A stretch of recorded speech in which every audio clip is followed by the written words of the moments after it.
Sweet. Hey, this is Hello Glass with another glass artist interview. What is your name and are you a glass blower?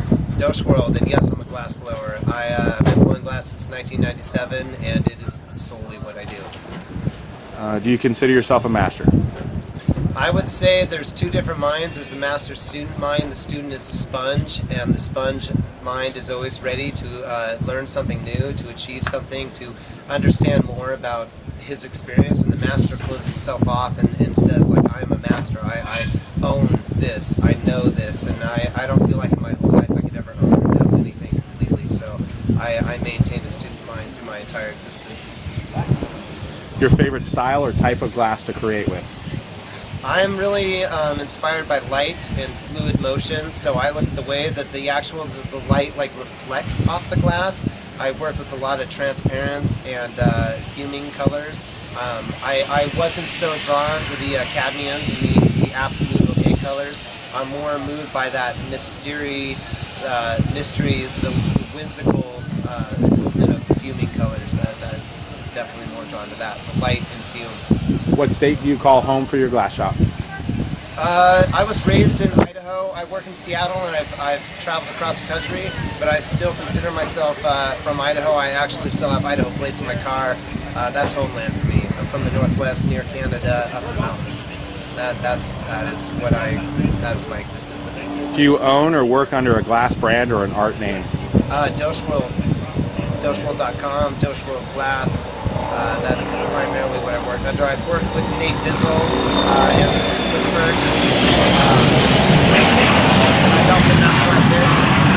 Outside of that, it's solely You make your living solely off glass blowing? 100%. And when I say that, 100% absolutely committed to this medium and this experience. Nice.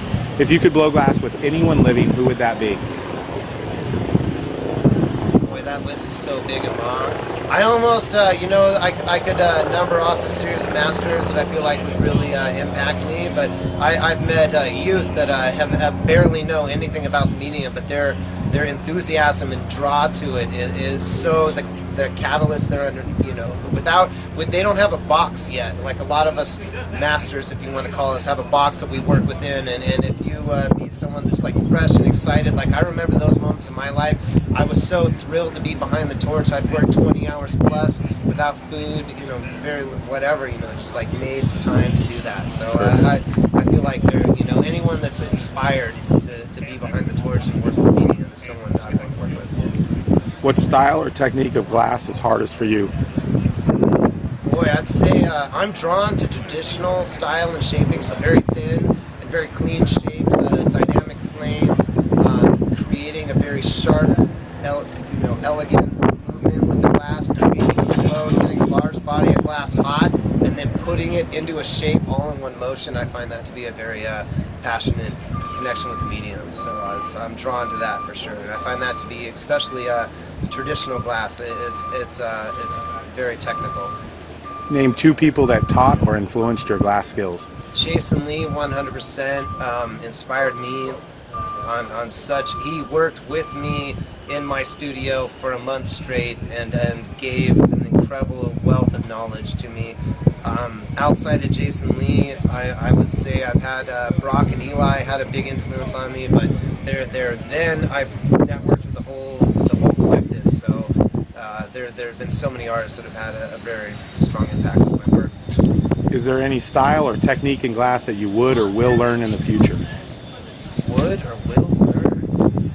Goblet making, honestly. I mean, if you're going to own glass and know it, I see a lot of new school glass blowers that come up, and there's a certain thing in the industry that they're able to like get known for or make money with, and that's a great thing or whatever, and that even in the history we were able to do that with spoons and those other simple elements of glass, but it's really becoming like a technician of the medium and knowing how to do their glass is an endless a medium. You can spend your whole life just sandblasting, just casting, just doing milling. There's so many different avenues, and I feel like goblet making definitely, but now pipe making honestly is really stepped up. That like a simple vessel, it's only so much. Where pipes are merging all these scientific forms and images together. It definitely, like, pipe making is really pushed the industry, the medium, to a whole new level of concept, like what is achievable in Name two glass artists that impress you. That impress me. Gosh, there's so many. I mean, I can only name a few. Right now, Micah Evans is definitely making a huge impact on my work, so I have a lot of respect for him, but there's so many people in this industry, and honestly, like, a lot of the artists that really make a difference for me are the artists that are hard-working. Like Zach Buckowitz, you meet this guy, he shows up to your studio, and there's a little conversation, and he's right on the torch, he's working really strong, and I feel like there's a great deal of artists in this industry that are hard-working and motivated, and those are the ones that... What style or technique in glass amazed you when you first saw it? That made me? No, that amazed you when you first saw it. Amazed me. Sculpting. When I had no idea. I didn't know that glass could even be melted and formed into anything. And I came into the glass medium making frit pipes, so it was a lot of heat, putting this broken glass in there, melting it down. I didn't even really know what we were doing. And then I saw Marcel Braun in 2000. I saw Marcel, he made a mermaid, and these little fingertips were reaching up to the bowl. And I didn't know you could even make that from glass. So. Nice. Worst injury you ever got making glass art? I've probably been pretty lucky. I've had a couple of burns and a few scrapes and a couple of cuts, but nothing I could even say was. But it will happen. Trust me, it will happen. What do you wish to accomplish in the glass industry? Oh man, this family is incredible, and I just hope that it moves me to be connected with this medium. It's the sole like movement of my life is to form fluid glass, but this whole family of individuals, I see some compelling, intelligent, wonderful individuals, and I'm very honored to be a part of this community. How does a glass fan get to meet you or get a hold of your work? That's going to be hard, just because I'm super busy. Websites? Yeah, Doshworld.com. How do you spell that? DOSHworld.com. And Doshworld@gmail is going to be the #1 top way to get a hold of me. Facebook. And the OFO is coming up. I'm also going to be at the Pipe Classic. Facebook is an avenue, and you can definitely get in contact with me there. And we're probably friends, but that's a big hole. That's like the whole ocean of so contact me through Doshworld.com. You can get a hold of me through my email, Doshworld@gmail.com.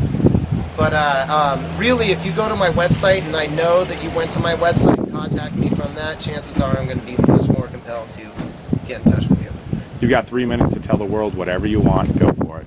Love your life. Believe in your soul. Believe in the light within you, and it will manifest greatness. It's unreal. Just believe in that. And so many waves will come up against you. The moment that you really open up to that, everything will come crushing down, and just believe in yourself, believe in your heart, and you'll find your path. This was Hello Glass with another Real Glass Artist interview. Thank you so much for your time.